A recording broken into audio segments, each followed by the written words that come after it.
Hello guys, today I'm going to talk to you about an issue regarding the SteelSeries Siberia Elite Prism headsets, and most notably the fact that when you're recording, um, they start making a sound like click, click, click, click, click, which you probably hear right now in the recording.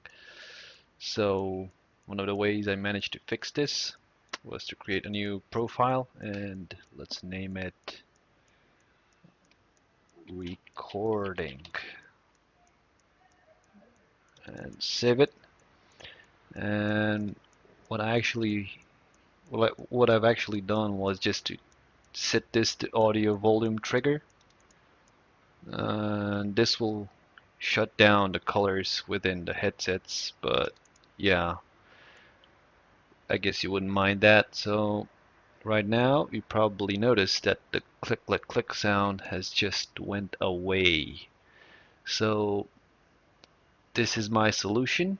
If you guys know any other way to make this disappear without shutting down your colors, because I like having colors in my ears like a rainbow, so yeah, please tell me in the comment section below.